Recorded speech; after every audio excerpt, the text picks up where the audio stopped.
Is it true today that when people pray, cloudless skies will break, kings and queens will shake? Yes, it's true, and I believe it. I'm living for you.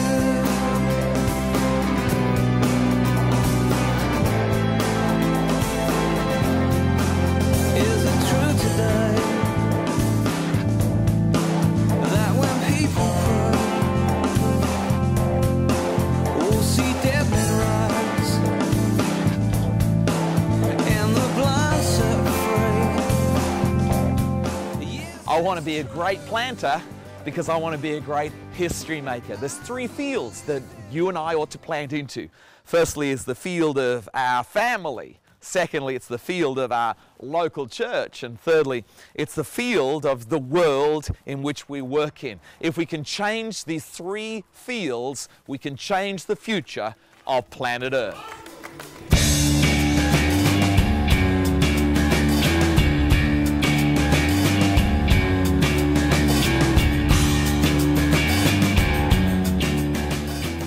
There's lots of different kinds of seeds that we can sow. There's seeds of generosity, there's seeds of right attitude, there's seeds of the words that we share. But you know, there's a governing influence over all those kinds of seeds, and it's called the seed of character. In other words, people don't just hear what we say, they hear us. Who we are determines what flows through us.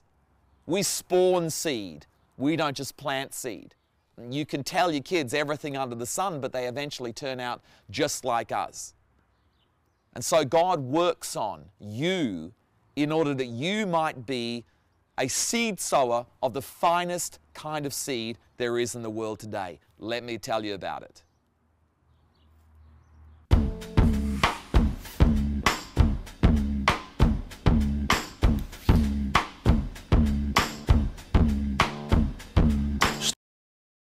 A lot of people say that life's too hard. Too hard becomes a mountain a lot of people never climb. Too hard is what God places in front of us in order that we might share in the heavenly harvest of righteousness so that we can sow seeds of character. You know, a lot of people balk at too hard. Some of you right now have said, it's too hard. And I want to encourage you right now, there is a heavenly harvest. There is the planting of seeds of character that you can glean from the harvest of righteousness to change a generation. It might be too hard, but it's not hard enough that you can't do it to change your family, to change generations. If the Lord doesn't come back, you can change thousands of lives simply through you changing your life. Stop saying it's too hard. Stop balking at hardship. Stop backing off. Stop finding a small place to settle. Stop escaping just to a life of ease and leisure. But the too hard mountain, take it on in the power of Jesus Christ. There's gold in them hills. There's character in them hills. There's something that will change generations forever out of the seeds of character that come through tackling a bit of hardship.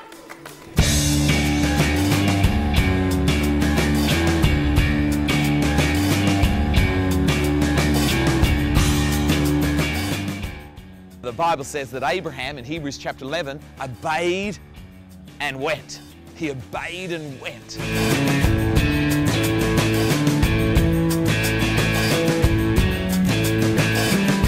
He didn't know where he was going, but he knew it was good. But he obeyed and went. Seeds of obedience produces seeds of character. And seeds of character changes generations. Seeds of obedience, which you've got in your pocket today, when planted, produces seeds of character that produces a change in the world around about you through the very power of God. Let's start planting the seeds of obedience today. Come on, I know you've got them. Let's start doing it right here today.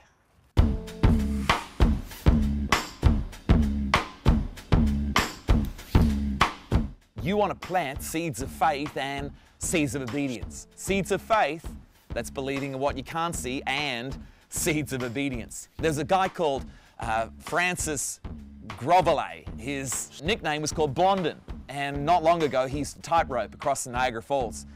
was 1,100 feet across and it was 160 feet down. And he used to cross the tightrope, and sometimes he used to do it with no balancing stick at all. Sometimes he used to go across and bake himself an omelette halfway. And once a royal party came over, and because this guy was getting famous. And one time he got a wheelbarrow with a sack of potatoes in it and took it across the Niagara Falls. He then, as everyone cheered, saying, "Who believes that I can take a man across in this wheelbarrow?" And everybody said, "Yes, we believe." And someone from the royal party said, "Yeah, I believe you can do it."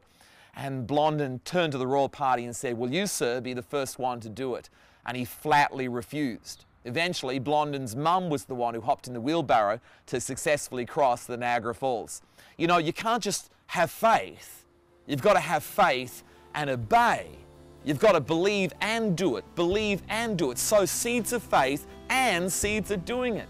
Come on, we're here to step out in faith. Step out of the boat. Don't just believe something, but obey what you believe. Come on, it's time to do what you believe.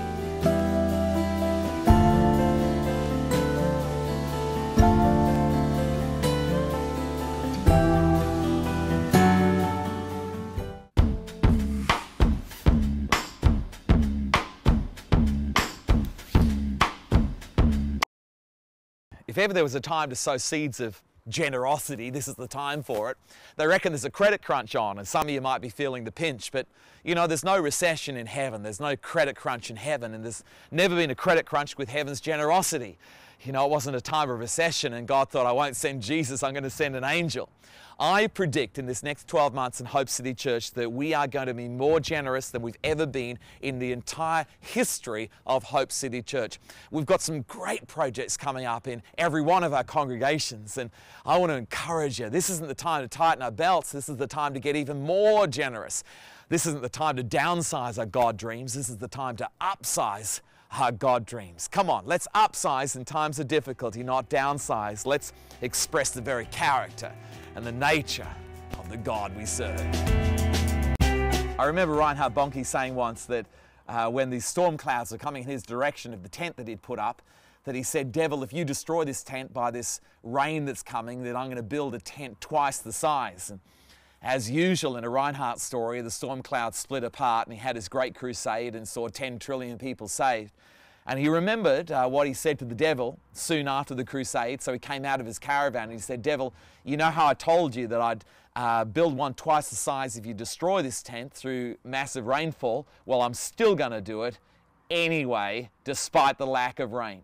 And you know, the principle that he was using was never downsize in times of difficulty, always upsize. And I would encourage the spirit of Hope City Church to plant seeds in times of famine, to plant seeds in times when everything looks like there's looming storm clouds or there's drought conditions. This is the time to plant seeds in the soil of the world around about you and expect a mighty harvest in the next year in the life of Hope City Church.